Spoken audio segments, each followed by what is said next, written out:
jadi penceramah. Saya teringat dulu waktu saya dengar tentang hari Sabat.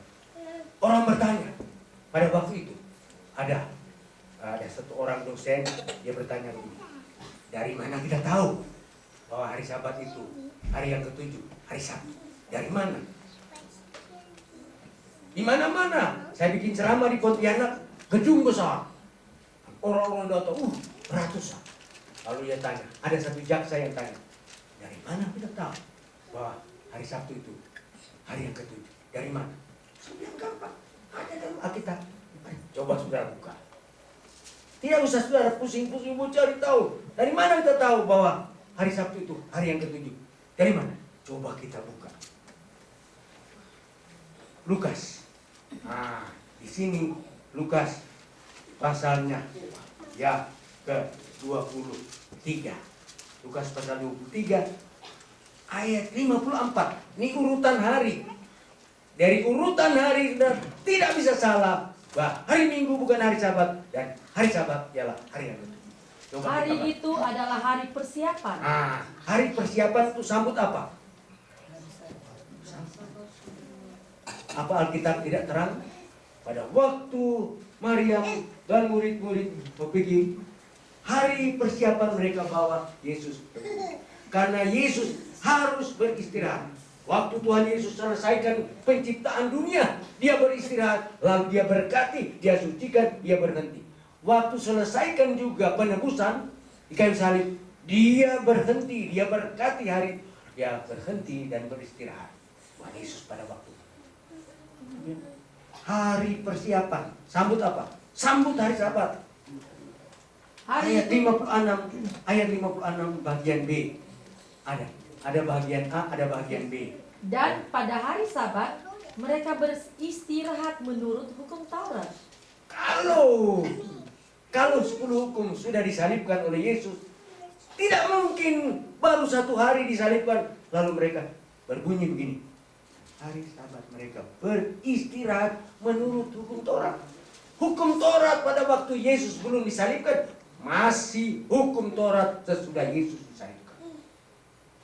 Salib tidak meniadakan 10 hukum. Salib tidak meniadakan hari Sabat. Nyat urutan ayat 54 hari persiapan. Lalu kemudian menyusul hari istirahat menurut hukum Taurat. Coba kita baca Matius 28, urutan hari. Tidak perlu sarjana, tidak perlu otak Einstein untuk mengerti urutan hari. Bahwa hari Sabtu itu hari yang ketujuh.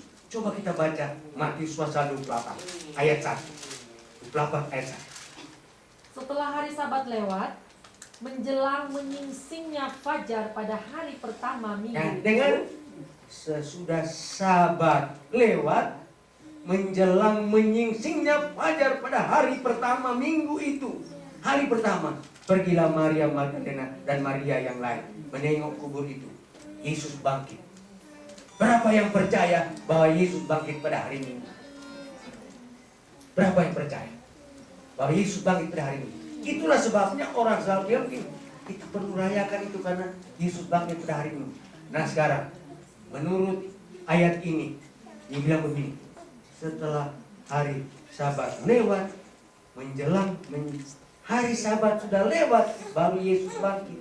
Tidak mungkin hari Sabat Yesus bangkit. Di sini terang sekali. Hari persiapan, lalu hari Sabat, hari persiapan, hari Sabat, lalu habis hari Sabat, hari Minggu. Seluruh dunia sekarang ini beratus juta, bahkan umat Katolik yang 1000 juta percaya bahwa hari Minggu adalah hari kebangkitan. 1000 juta umat Katolik yang ada di dunia dan ratusan juta orang Kristen percaya bahwa Yesus bangkit pada hari Minggu. Tidak ragu.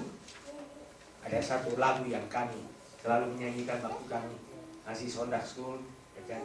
Hai Maryam, jangan menangis karena kubur Tuhan Isa sudah terbuka. Hari apa buka? Hari Dominggu.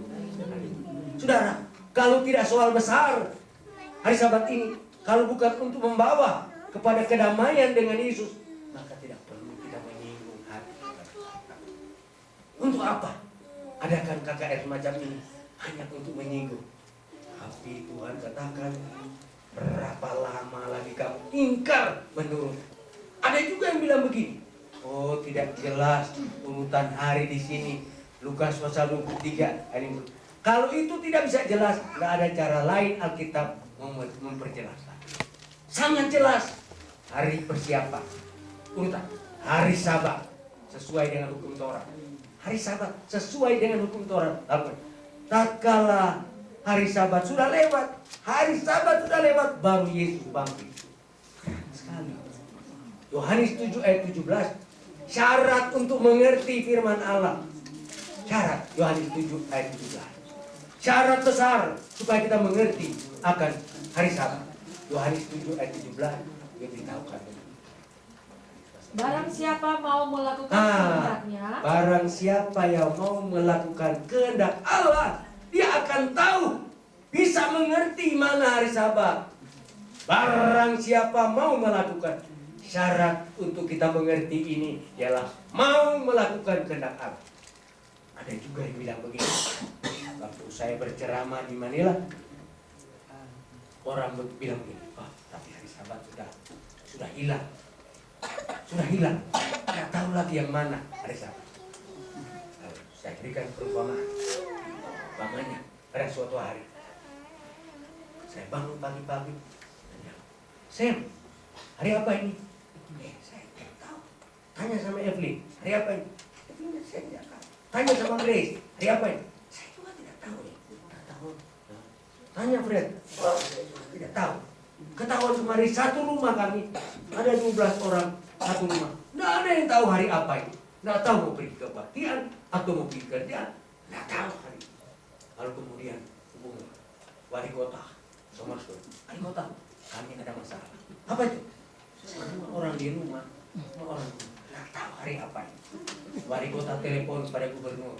Gubernur, masalah kami di seluruh Samarinda. Kami lupa hari apa ini. Hari apa? Nah, gubernur bilang, saya juga bingung. Semua di sini masalah besar. Nah, tolong telepon pada Presiden Bush. Tidak baik. Lalu Presiden Bush bilang, kami sedang bingung, sedang panggil Kongres dan Senat untuk mencari tahu hari apa ini. Nonsense. Tidak mungkin jadi begitu. Karena orang-orang Yahudi mau pergi berbakti hari Sabtu. Orang-orang Islam mau pergi berbakti pada hari Jumat. Orang-orang Kristen beribu-ribu, berjuta-juta, ribuan juta yang mau masuk gereja. Orang mau pergi kantor, mau pergi sekolah. Semua orang itu hari apa ini? Hari apa ini? Kadang-kadang orang lupa tanggal. Tapi hari apa ini? Mulai dari hari Minggu. Hari apa ini? Hari Minggu. Tidak mungkin orang lupa hari. Tidak mungkin. Karena seluruh dunia hitung hari. Tidak mungkin hilang satu hari.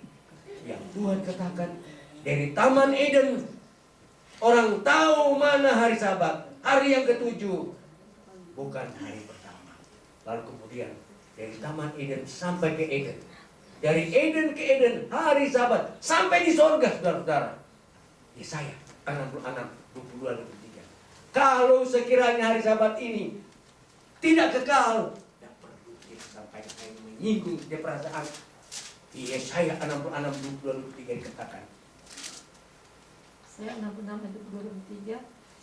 Sebab sama seperti langit yang baru dan bumi yang baru yang akan kujadikan itu tinggal tetap di hadapanku. Demikianlah firman Tuhan, demikianlah keturunanmu dan namamu akan tinggal tetap.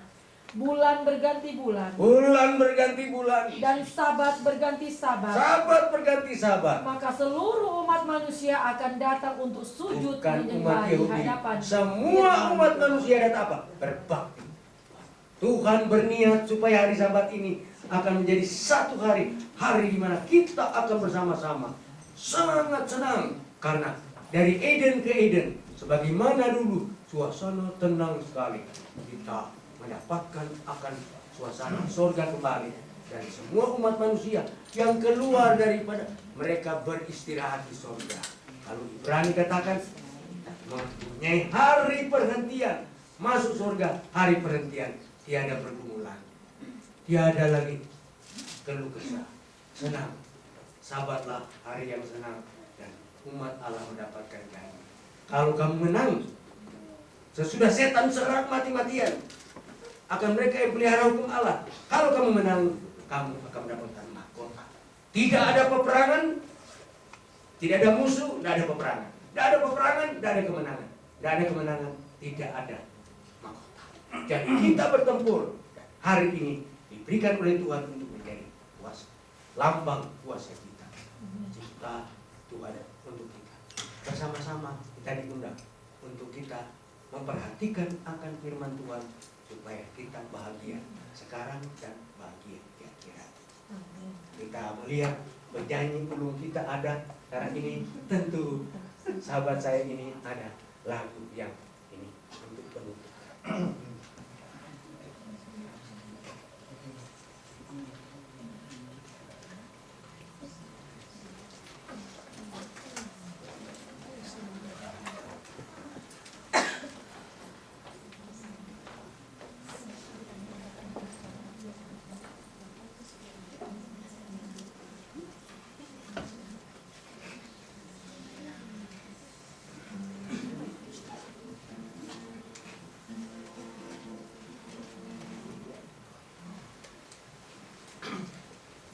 Selamat malam Bapak Ibu Saudara yang dikasih.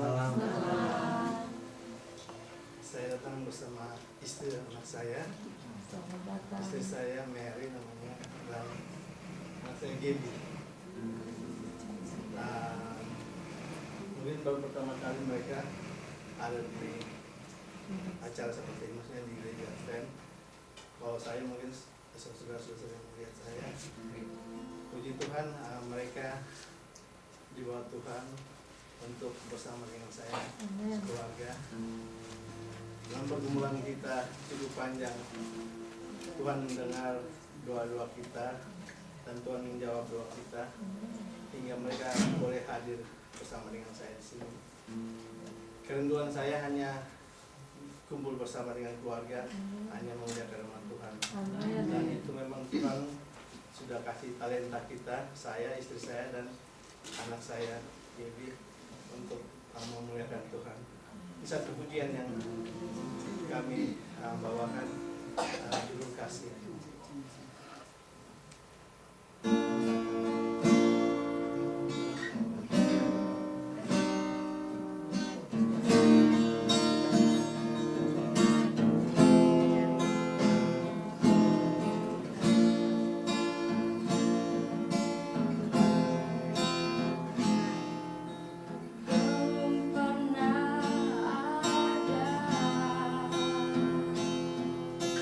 Kasih di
judul kita malam ini ialah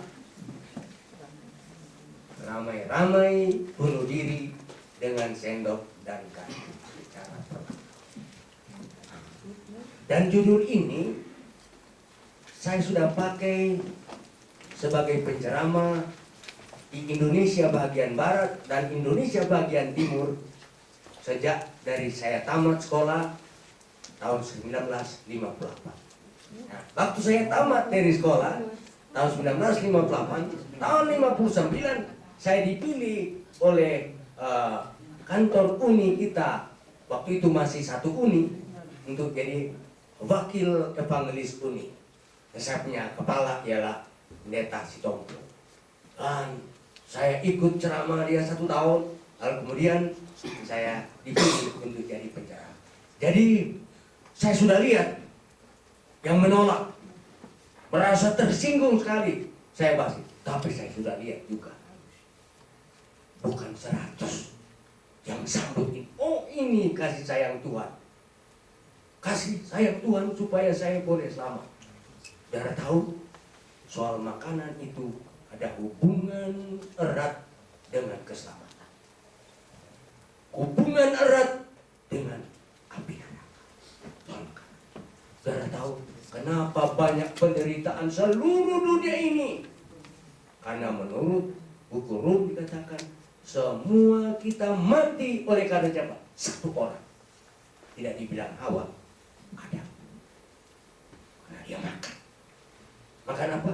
Buah pohon pengetahuan dan baik dan jahat. Bayangkan kalau saya umpama pikir-pikir, kita sewajarnya Adam dan Hawa mati.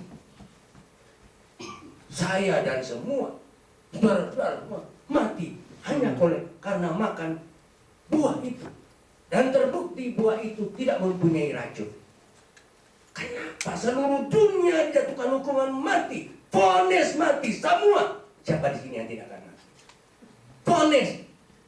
Oleh karena orang bilang hanya, tapi Tuhan tidak bilang hanya oleh karena. Tuhan tidak bilang hanya oleh karena makan itu. Itu membedakan apa Tuhan itu yang kau punya Tuhan atau setan yang bilang kamu tidak akan mati. Jadi soal besar. Nah, saudara-saudara, soal saja makanan ini jarang dibahas orang. Jarang dibahas. Tapi saya seperti saya katakan tadi, saya ditugaskan oleh Tuhan bentangkan mana yang menggembirakan. Kalau saya bicara tentang kedatangan Kristus, orang gembira. Tentang surga, orang gembira.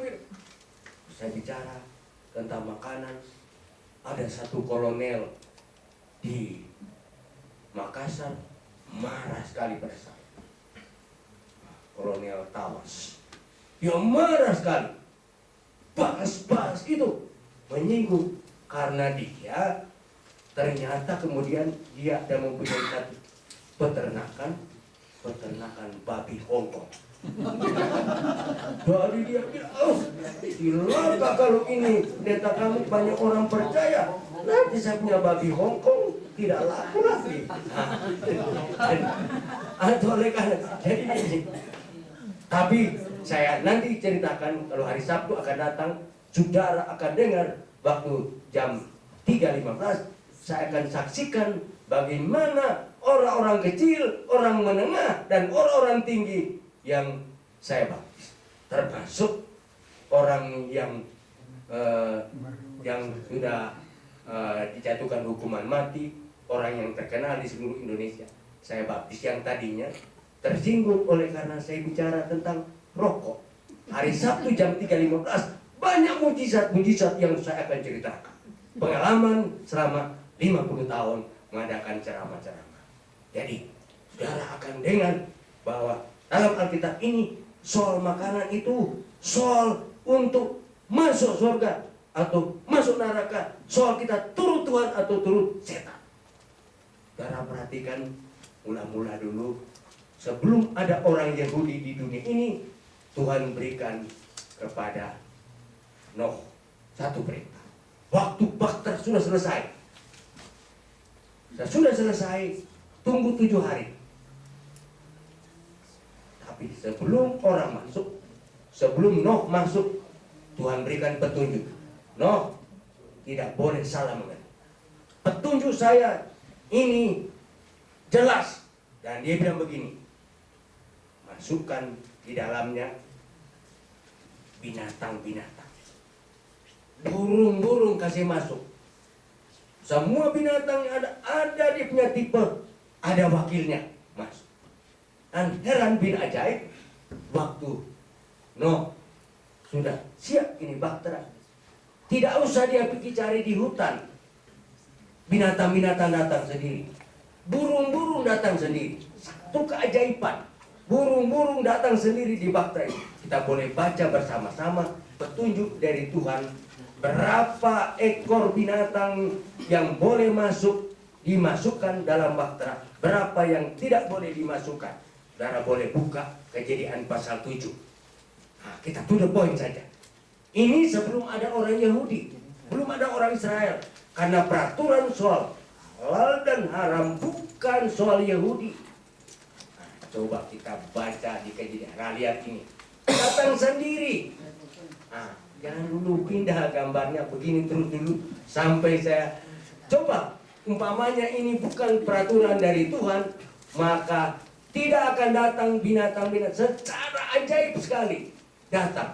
Seperti pengantin laki-laki dan pengantin perempuan masuk di bahtera. Dan saudara dengar, ini gambar dibuat sesudah orang baca Kejadian pasal 7. Kalau orang belum baca Kejadian pasal 7, tidak akan dia buat gambar begini. Penggambar-penggambar ahli lukis yang luar biasa yang mereka belajar dulu Alkitab baru mereka bikin lukisan-lukisan. Kejadian pasal 7. Nggak usah dulu munculkan tuh ayat karena saya suka supaya gambar itu. Nah, siapa yang boleh? Sana langganan saya. Sorry. Kejadian pasal 7. Ini sesudah bahtera siap. Mulai ayat 1, 2, dan 3. Ayat 1. Siapa yang katakan? Mulut Tuhan. Untuk siapa? Untuk manusia. Karena Noh itu bukan Yahudi. Untuk manusia. Lalu berfirmanlah Tuhan kepada Nuh, masuklah ke dalam bahtera itu, engkau dan seisi rumahmu, sebab engkaulah yang kulihat benar di hadapanku di antara orang zaman ini. Ayat 2. Dari segala binatang yang tidak haram. Dari segala binatang yang tidak haram. Kalau ada yang tidak haram, ada yang haram. Bahasa Arab, haram. Kalau kita bilang istri haram, orang ambil secara haram itu. Suami haram, itu rumah tangga haram. Ada juga yang kasihan, anak tidak salah dibilang anak haram. Padahal anak itu tidak salah. Istilah, coba perhatikan istilah haram itu istilah yang kuat sekali menunjukkan ketidaksenangan Tuhan. Tidak senang Tuhan ini. Sampai ini ada binatang yang tidak haram, berarti ada yang haram. Teruskan, tidak. Haruslah kau ambil 7 pasang. Coba ulang lagi. Dari segala binatang yang tidak haram, haruslah kau ambil 7 pasang jantan dan betinanya. Seperti tadi gambar dia, si jantan. Nah, di sini dibilang kalau yang tidak haram, bahasa halusnya halal. Ada istri halal, ada suami halal, ada. Jadi kita istilahkan. Nah, sekarang ini dari binatang yang tidak haram, kata lain dari binatang yang halal berapa ekor? Berapa ekor? Bukan 7 ekor. 7 pasang. Apakah 7 kali 2 berapa? 7 kali 2 14. Bukan main, Tuhan bedakan betul. Yang tidak haram, yang halal 14 ekor. Saya mau tulis di sini 14. Saya tulis dengan garis dia. 14 berbanding berapa? Baca ayat terus. Seterusnya. Tetapi dari binatang yang haram 1 pasang jantan dan betinanya. Perbandingannya yang boleh dimakan dan yang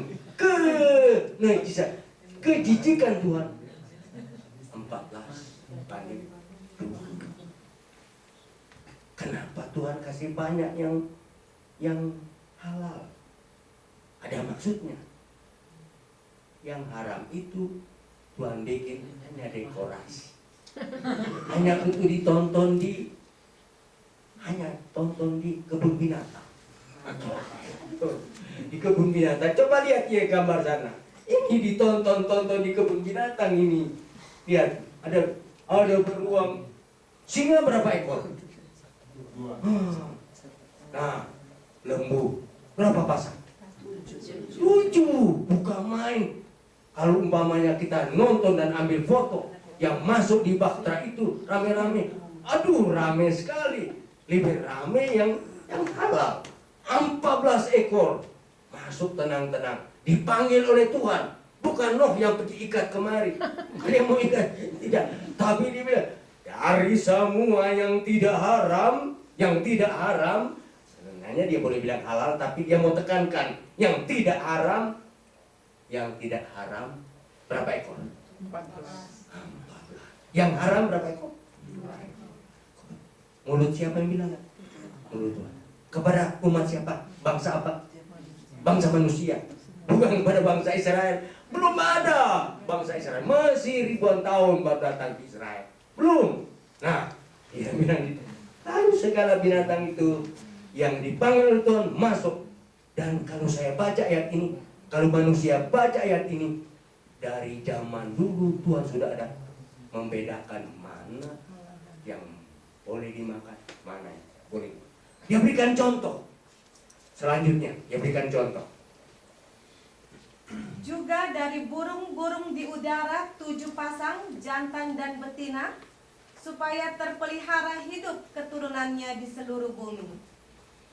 Sebab 7 hari lagi Aku akan menurunkan hujan ke atas bumi 40 hari 40 malam lamanya, dan aku akan menghapuskan dari muka bumi segala yang ada yang kujadikan itu. Ini yang di ayat 2 sampai selanjutnya itu lebih dari 1000 khotbah mengenai makanan yang boleh kita makan dan yang tidak boleh. Kalau saya bertukar pikiran dengan pimpinan-pimpinan dari umat Islam di Bandung, saya bersahabat dengan mufti. Di Jakarta saya bersahabat dengan pemimpin Islam, dosen dari perguruan tinggi Islam. Kita bertukar pikiran. Lalu ada pimpinan Islam yang bilang begini kepada saya, bahwa ini Kejadian pasal 7 diakui dalam buku Al-Quran. Diakui. Karena yang ditulis oleh Nabi Musa itu jauh lebih dulu daripada Al-Quran.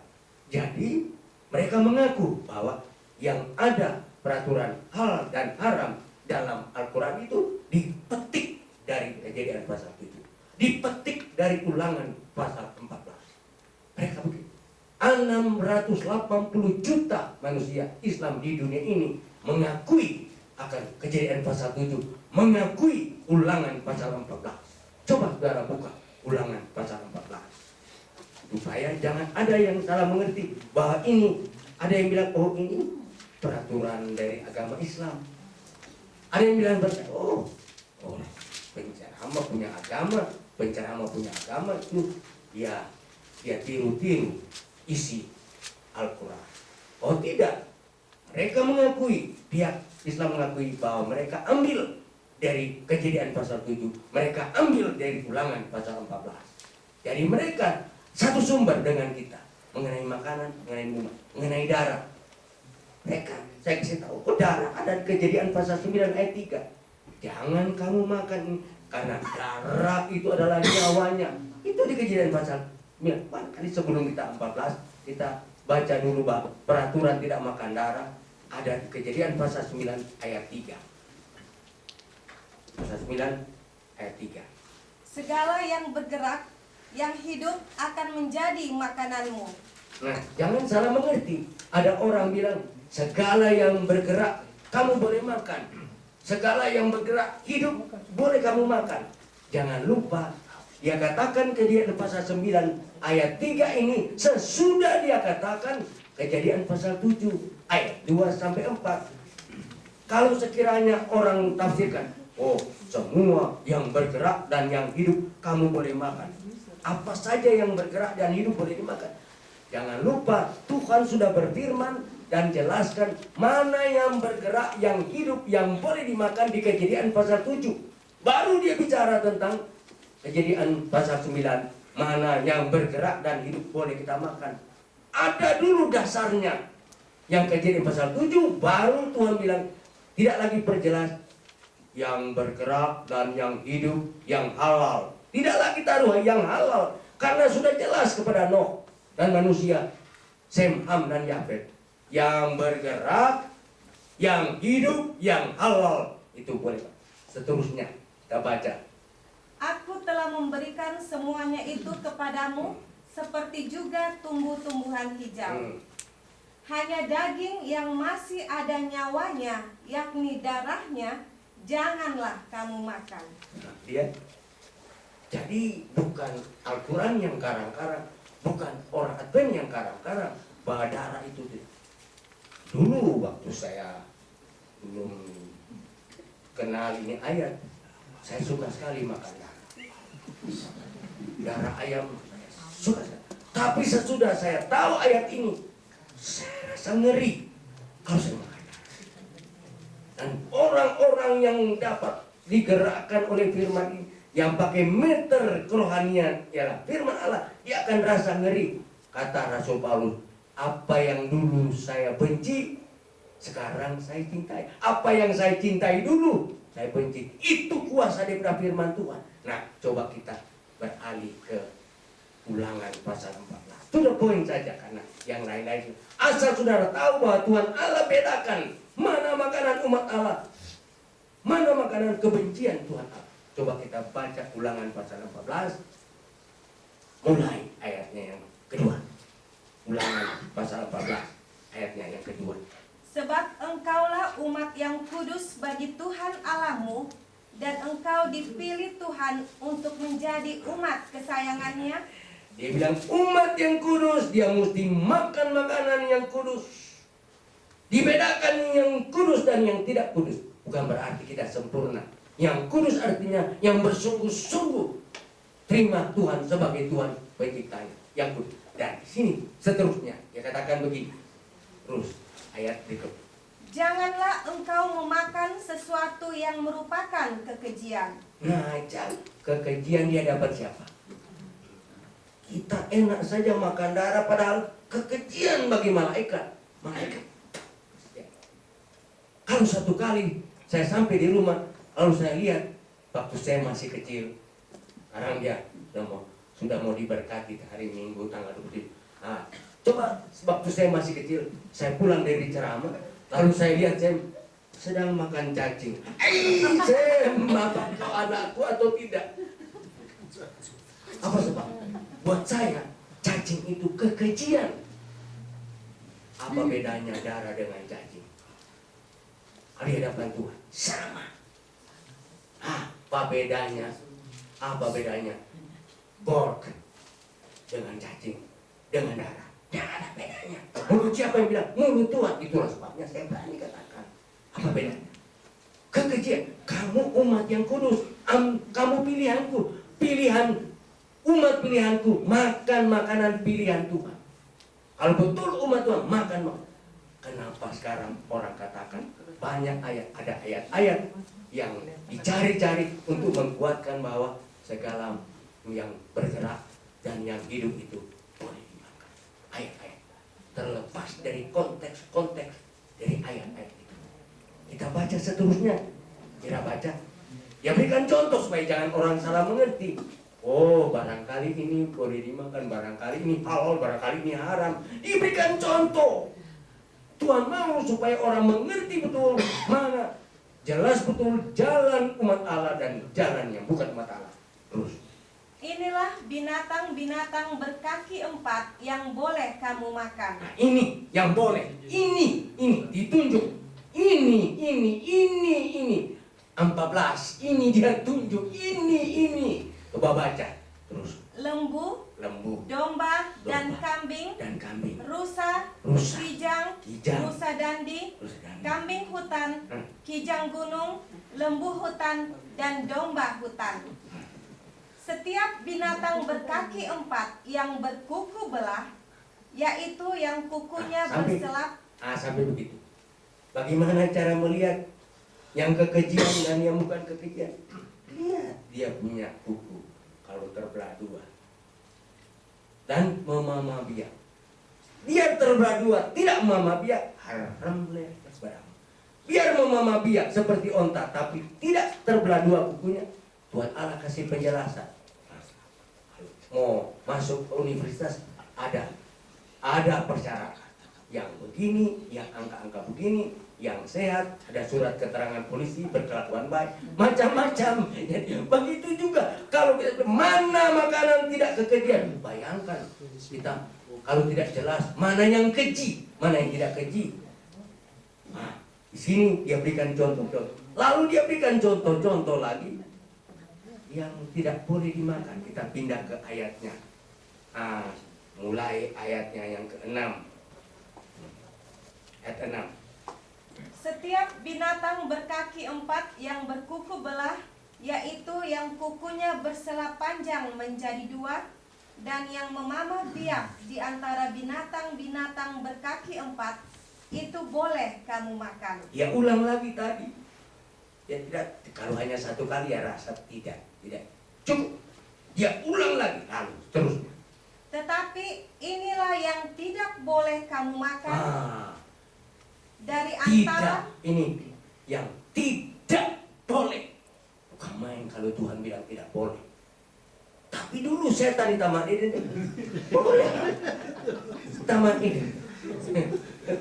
Tidak boleh. Roni sudah melibati peraturan saya dia. Belum itu ayat yang saya mau dia sudah kasih muncul. Dia merusak perhatian, tapi dia tidak berdosa. Dia tidak berdosa. Saudara lihat sama itu. Dia bilang ini tidak boleh, tidak boleh. Nah, terpaksa kita ikut Roni supaya dia tidak terlalu malu. Imamat 11 ayat 1 sama. Coba kita baca, Ira baca sana. Tetapi inilah yang tidak boleh kamu makan dari antara yang memamah biak atau dari antara yang berbelah dan berselah kukunya. Unta, kelinci hutan, dan marmot, karena semuanya itu memang memamah biak tetapi tidak berkuku belah. Haram semuanya itu bagimu. Dia bukan bilang haram. Unta, kelinci, babi, marmot, haram semuanya itu kepadamu. Tapi saudara-saudara, kita kembali ke Imamat 11 tadi itu, karena Roni sudah pilih Imamat 11, jadi dia sudah tahu yang saya mau. Coba perhatikan, saudara, secara ilmiah itu sapi tidak lebih bersih daripada babi, apalagi babi Amerika lebih bersih daripada sapi di Indonesia. Ada juga babi di Amerika ini lebih sehat daripada manusia di domba. Coba kalau saudara pergi lihat babi-babi, mereka itu disuntik, mereka itu diberikan makanan dan dipelihara betul-betul, lebih sehat daripada penceramah. Dan ada juga istilah orang SPP. Apa artinya SPP? Segemuk babi. Karena ada juga babi yang lebih gemuk daripada manusia. Kalau wanita sangat malu sekali kalau bilang SP. Orang Amerika ini sangat takut dibilang gemuk. Kalau kita ketemu dengan orang Indonesia, so gemuk, bangga. Tapi ketemu dia orang Australia, orang Amerika. Oh gemuk. Saya mesti pulang, saya mesti diet. Nah ini ada. Kalau kita perbandingkan, sebenarnya kalau saudara pelajari, tidak ada racun di buah pohon pengetahuan baik. Sebenarnya tidak ada racun dalam daging babi. Tidak ada racun. Tidak ada racun. Ada fat dalam babi yang banyak sekali. Penyebab kolesterol. Ada juga fat. Kalau orang yang sudah sakit darah tinggi, sakit jantung, dokter tidak bilang begini, kau tidak boleh makan daging babi. Melainkan dokter bilang apa? Kau tidak boleh makan daging sapi.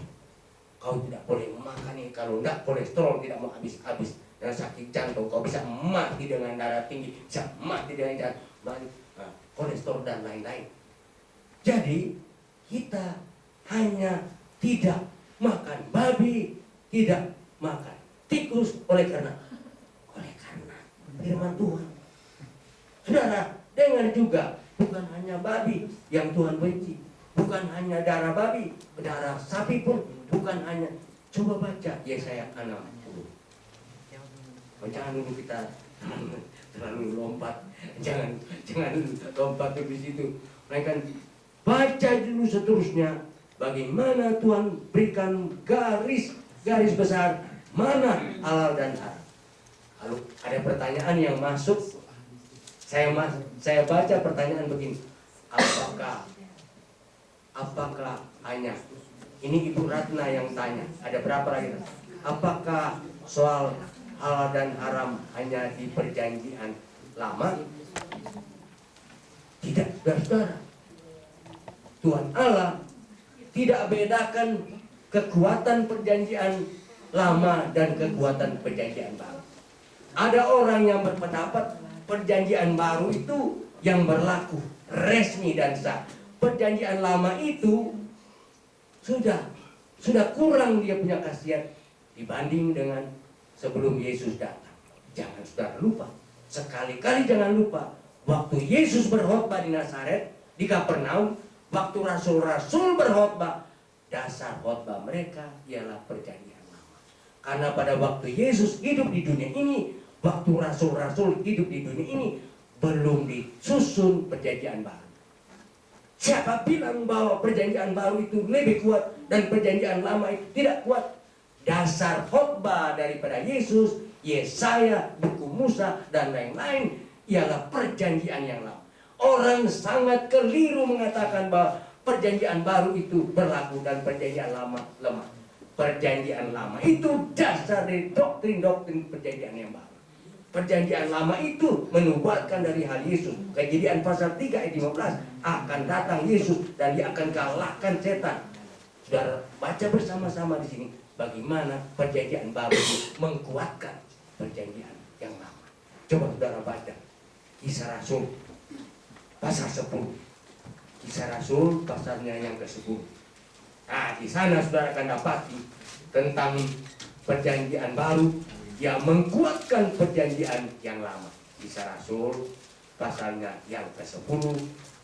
Kita baca dulu latar belakang apa yang dihalalkan Tuhan Allah jangan diharamkan oleh manusia. Kira boleh baca pasal 10 mulai ayat 1, latar belakang pasal 10 ayat 1. Di Kaisarea ada seorang yang bernama Cornelius, seorang perwira pasukan yang disebut pasukan Italia.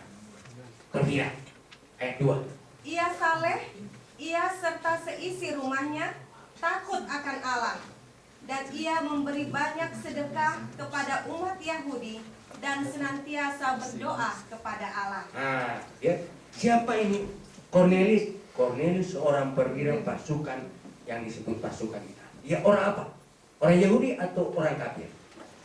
Dia sudah Kristen tetapi mantan Italia, mantan kafir.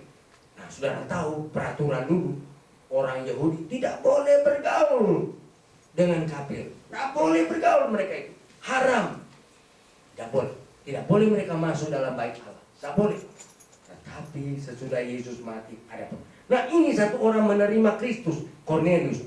ia saleh, ia serta seisi rumahnya takut akan Allah, dan ia memberi banyak sedekah kepada umat Yahudi dan senantiasa berdoa kepada Allah. Jadi orang ini yang dulu dinamakan orang haram, haram bagi Yahudi, sama dengan orang Samaria dianggap haram oleh orang Yahudi. Ayat 3. Dalam suatu penglihatan, kira-kira jam 3 petang, jelas tampak kepadanya seorang malaikat Allah masuk ke rumahnya dan berkata kepadanya. Sini malaikat disebutkan seorang. Seorang malaikat masuk di mana? Masuk di rumah. Dalam dia punya penglihatan, malaikat masuk di rumahnya. Lalu apa? Dia bilang, Cornelius, ia menatap malaikat itu dan dengan takut ia berkata, "Ada apa Tuhan?"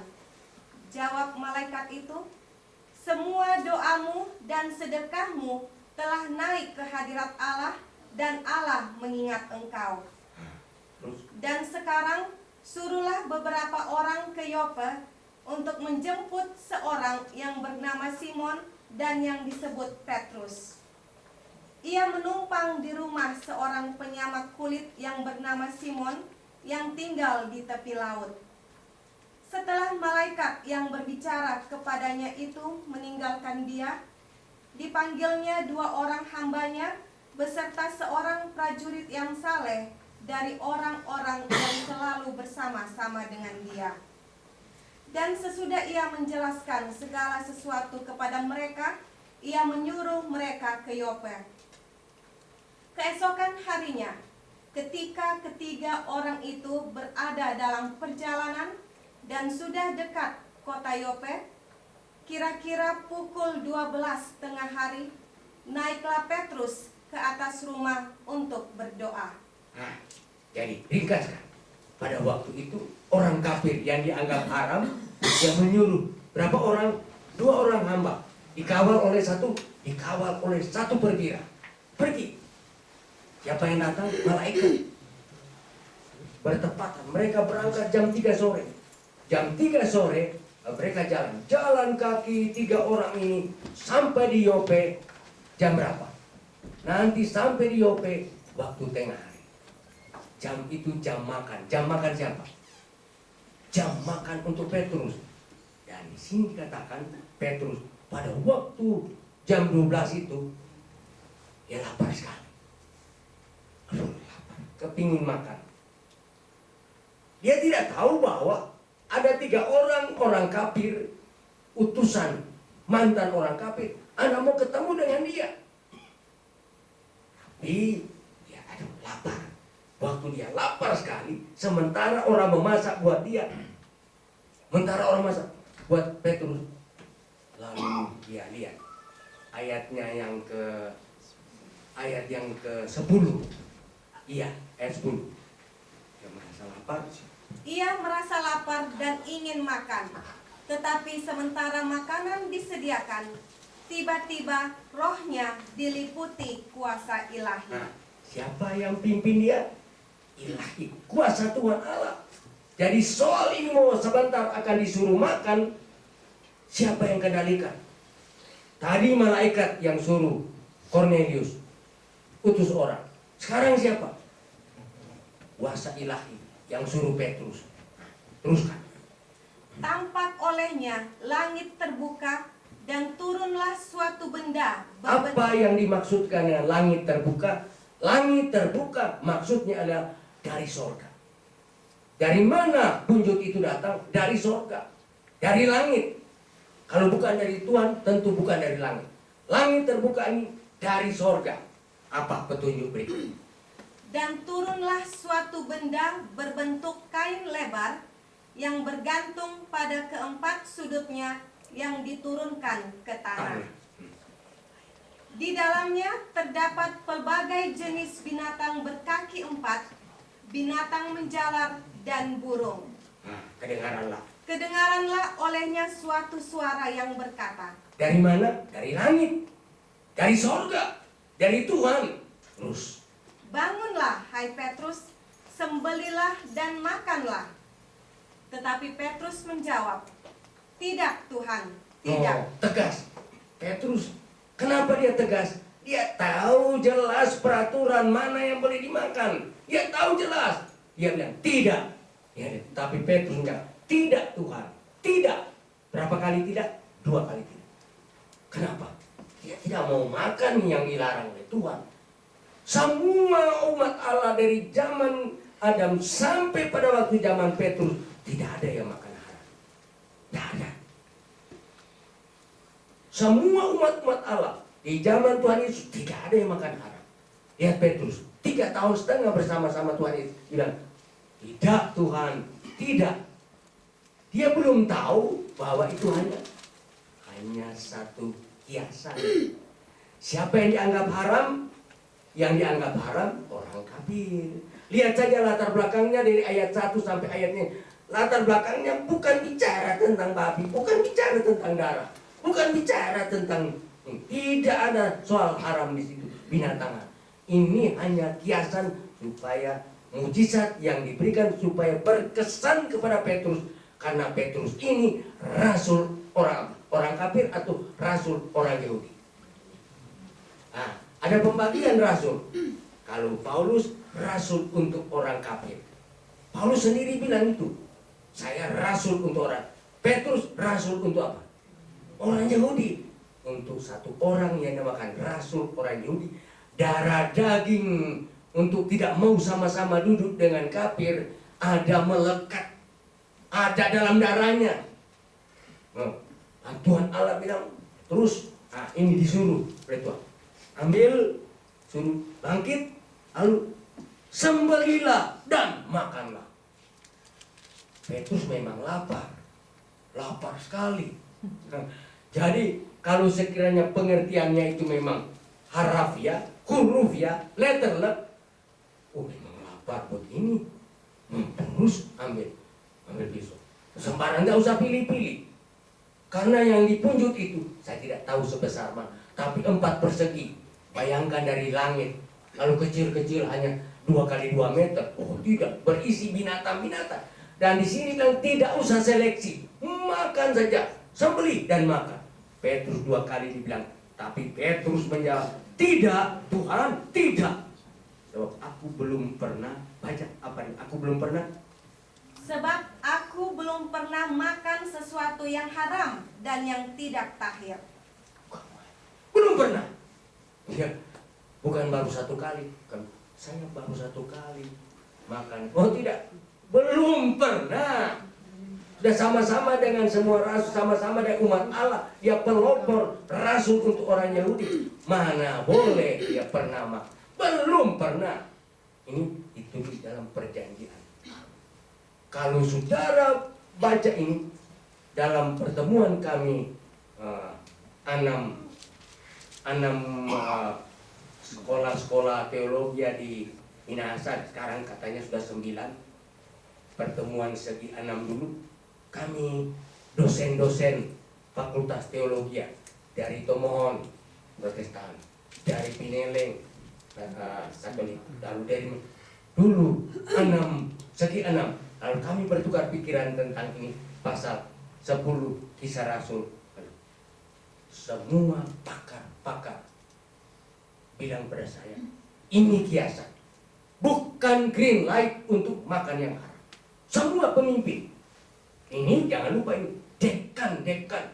Saya bukan mau buktikan ini, tapi memang saya selama bertahun-tahun saya dekan Fakultas Teologi Universitas Kelapa. Dan bertukar pikiran dengan pakar-pakar yang terdidik.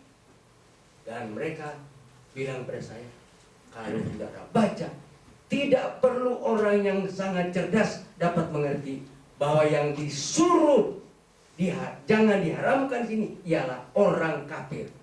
Bukan soal makanan, melainkan ini kiasan supaya berkesan sampai kiamat dunia. Orang baca-baca ini tidak boleh salah mengerti. Justru orang karena tidak baca latar belakangnya sehingga, nah coba saudara ikuti waktu Petrus menolak 3 kali lagi disuruh, dia tidak mau 3 kali. Nah coba dengan Petrus tidak cepat-cepat mengerti. Oh ini maksudnya saya sudah boleh makan babi. Petrus bertanya-tanya dalam hatinya. Dia bertanya-tanya, apa kiranya arti penglihatan yang ini yang banyak orang tidak baca. Dia bertanya-tanya, tentu ini bukan arti harafiah. Banyak orang Kristen, ratusan juta orang Kristen yang salah mengerti. Padahal Petrus sendiri, dia bertanya dulu, apa kiranya arti daripada yang disuruh Tuhan ikan. Sementara dia pikir-pikir apa artinya, baca terus. Sementara itu telah sampai di muka pintu orang-orang yang disuruh oleh Cornelius dan yang berusaha